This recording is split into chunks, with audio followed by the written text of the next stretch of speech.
Hello everyone, good morning. We're going to start our warm-up today with a buzzing sequence. Anyone who has worked with me before knows the drill because I have forced it on you over and over. For anyone who hasn't, here's how it works. We're going to use this line of music here to stack several layers onto the core concept that makes great brass playing work. This is going to seem maybe a little bit weird to grasp at first, but I promise it's worth it. It really does help your playing so much in the long run, just raises your caliber of playing in a crazy way. So we're going to sing this whole line first. The reason we sing it is to make sure that those pitches are firmly in our ears and that we're making a clear connection between what we're hearing and what we're sounding. So we also want to use this as an ear training exercise. We're going to memorize the sound of this interval, or the distance between notes. In this case, it's a major second. So we're kind of memorizing that this is what a major second sounds like. So you'll hear me sing the line and then you'll sing it back. You don't have to have a nice voice, as you'll hear in a minute. I sure don't, but it's important nonetheless just to connect this with what sounds. After we sing it, we'll do the same line as a wind pattern at pitch.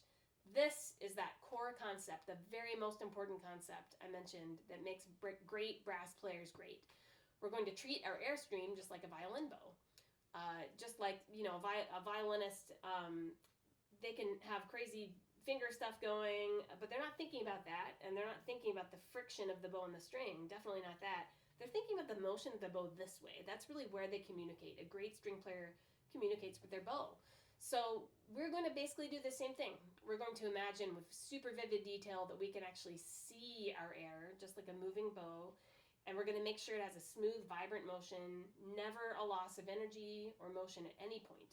And we're going to keep the pitches in the right place too. So it's kind of like a pretend whistle.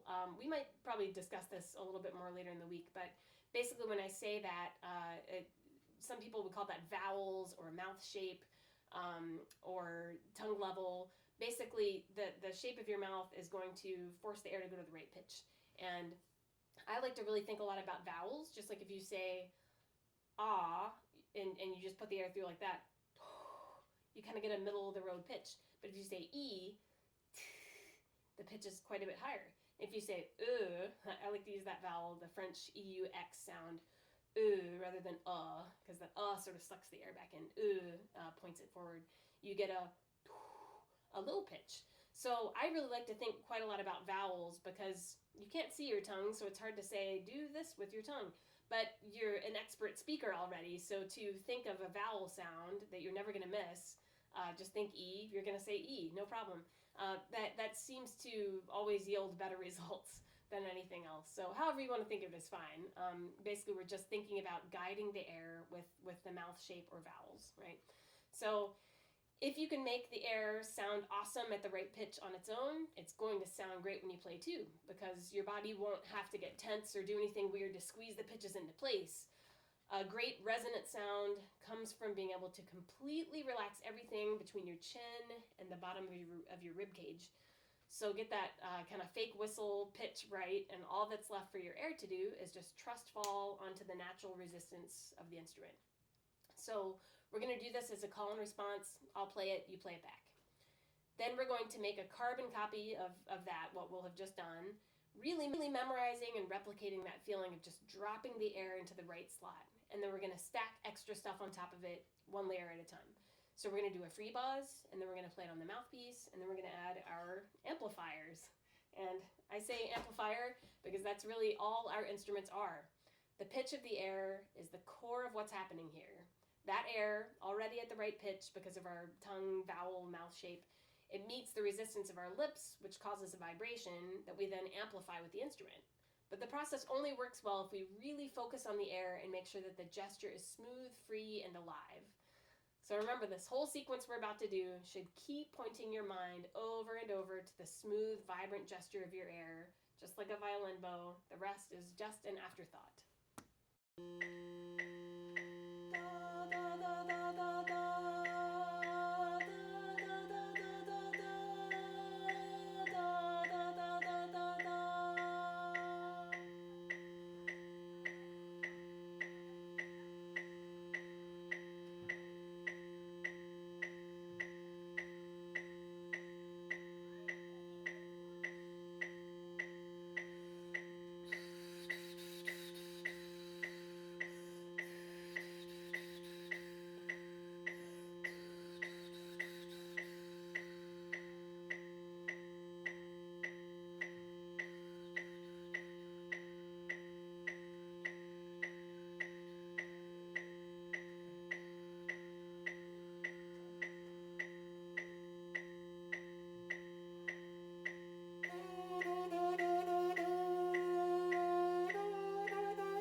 next part of the warm-up is sirens and flow studies. Anyone who has worked with me before is very familiar with sirens and flow studies already. Again, forced on you constantly. For anyone who's new to these concepts, here's an explanation. So a siren is the vertical connection between notes. A flow study is the lateral connection in between notes. They're both about connection. They're both about connecting the end of one note to the beginning of the next note, in a sense.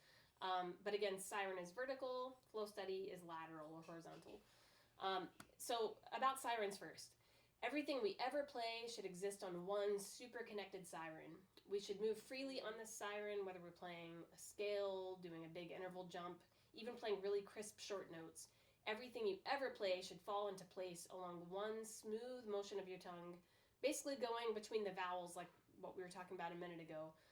In the low register, up to E, and all the way to E, right? So you're going, you're sort of tracing your tongue so that it's not going, moving around. It should be smooth. You can think of it as being sort of like a trombone slide, but of vowels instead. The motion that causes the siren is made with your tongue, right? Just like whistling. When you whistle up and down, I'm not great at whistling, but the fake whistle works fine too. It should be a smooth motion. So we're going to start out by taking this flow study here, but we're going to use it first to trace with a siren. So we're going to wind pattern it at pitch. You can whistle if you prefer. Doing this forces our tongue position into the right place so we get maximum resonance. So we're going to trace the siren from the first note to the lowest note to the highest note to the final note. Basically bookends of where it's going. And I'll play the notes on the piano as we do it and hopefully get it right. Not great at the piano, just to warn you in advance. And then we'll do the same thing, but we'll add our mouthpiece into the equation. So just like before with the buzzing sequence, the air is really what matters here, the concept of the siren being smooth, the flow study being smooth. And then once we have the right gesture of air underneath and our siren is intact, we'll play the same line with our amplifiers again as a flow study. So moving on to what a flow study is. A flow study is any piece of music or exercise where the whole reason you're playing it is to observe the motion of your air. Above all else, like you're even willing to miss a note or something, just so that you can force yourself to think about airflow only. So you're focusing on finding that lateral connection, always leading from the end of one note to the beginning of the next note, finding that energetic space in between notes and keeping it alive. Super smooth, pervasive air. So here we go, sirens and flow studies.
Okay, moving on to scales. Everyone is familiar with scales, so this requires a little less explanation than the previous parts. But knowing me, and that's the first day of brass workshop, I'm gonna talk a lot anyway.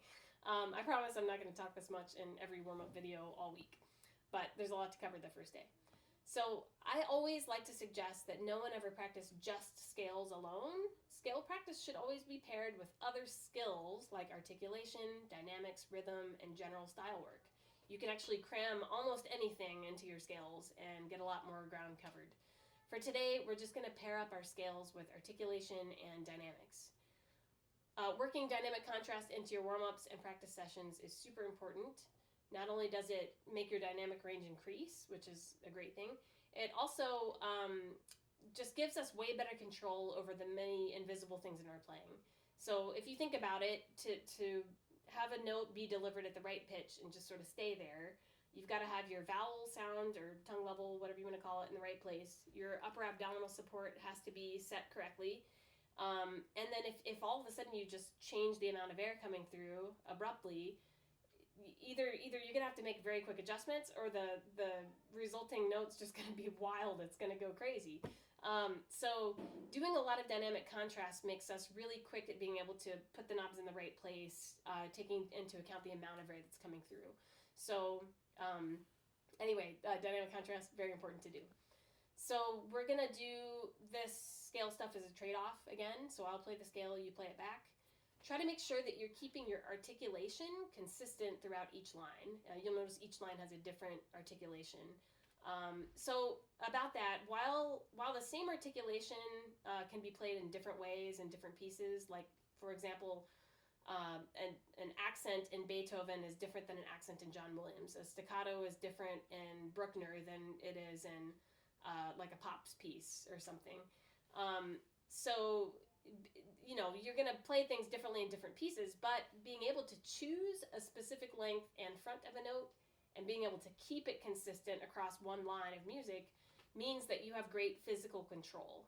So we don't want to fall into the trap of choosing a note length or attack just because it kind of comes out easiest that way.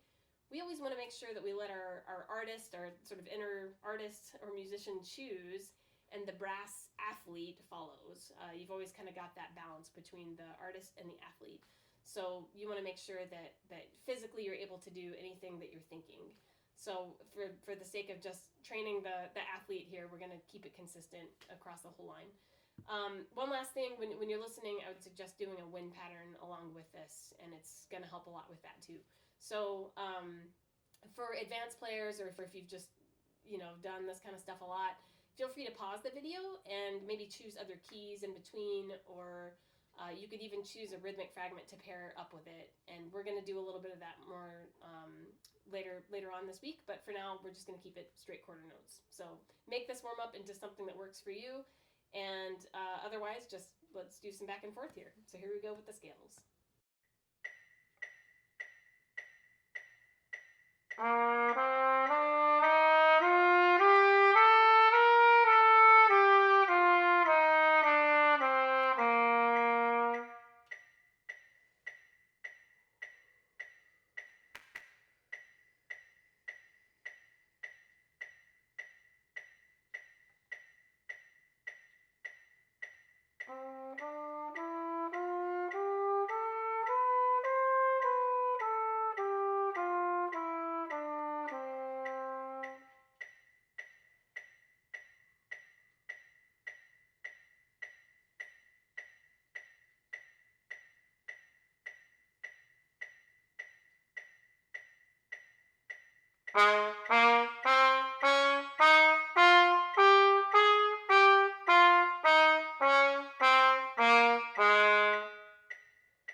Next up is flexibility. You hear this called lip slurs by some people. Other people call them harmonic slurs. I like to call it flexibility, generally speaking. And one of my personal favorites that I've heard someone say is tongue level exercises, which is more literally what we're doing here. We're changing the level of our tongue or the vowel sound. And it really has nothing to do with our lip tissue. But whatever you want to call them, they're one of the backbones of our fundamentals. They combine the concepts that we've already talked about of sirens and flow studies into one exercise. So we're going to start out with the open series, meaning open fingerings for valved instruments, first position on the trombone. Horns, you can do your open series here too if you want, though of course you'll be sounding lower than what I'm playing, but that doesn't really matter. So yeah, we're going to do this as a call and response also. So I'm going to play the line and you play the same line back. If you really want to be extra awesome when you're not playing and you're listening, try to wind pattern the line with pitch if you can. So just kind of like a, you're just going to change the pitch of the air with your vowel sound. All right, here's the first part of flexibility.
Okay, we're going to do one more flexibility exercise here.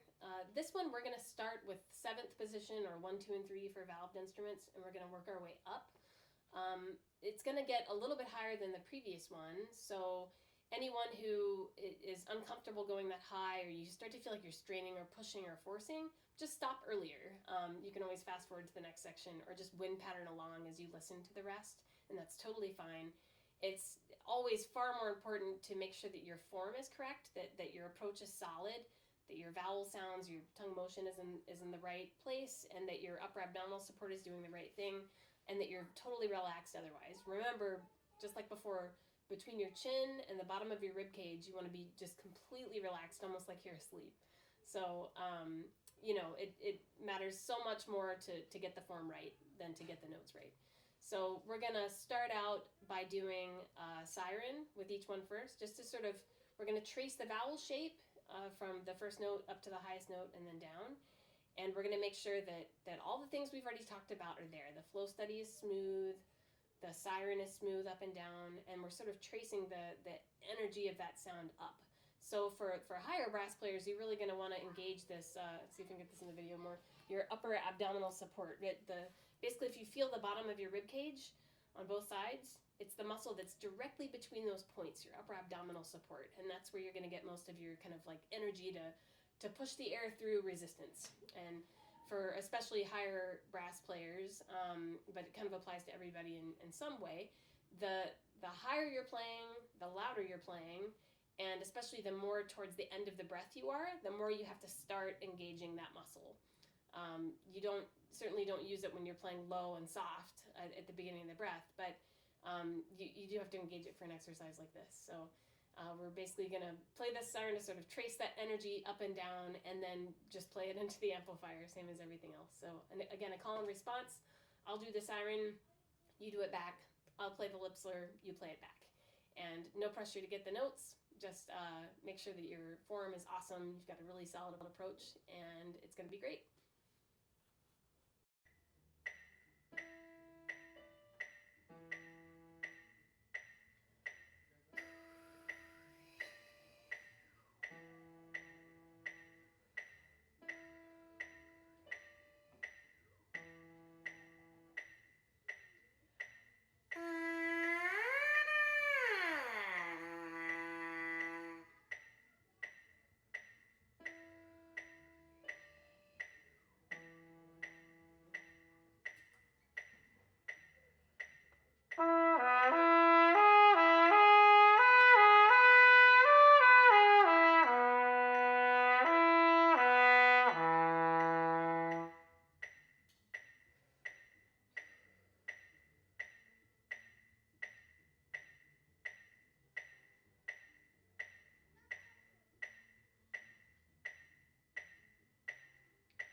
here we are at the final section of the first warm-up of the week. This is sort of the technique portion. I usually, after I have warmed up, I like to do something with technique. And to be honest, some days it might go on for an hour or so. And other days it might be like 5 minutes. But it's just sort of for me to bridge the gap between really feeling warmed up and sort of transitioning into practicing real music and stuff like that. So this is just going to be 2 little segments here. It's going to be based on arpeggios, and we're going to take some rhythms out of our split screen video project piece out of the Benelli Toccata. So we're just taking a short rhythmic fragment for this first exercise and a different rhythmic fragment for the second one. 2 different keys, nothing to it. So we're going to do call and response here too. So I'll play the whole exercise, and then you're going to play it back, and then we're going to play the next exercise, and you'll play it back.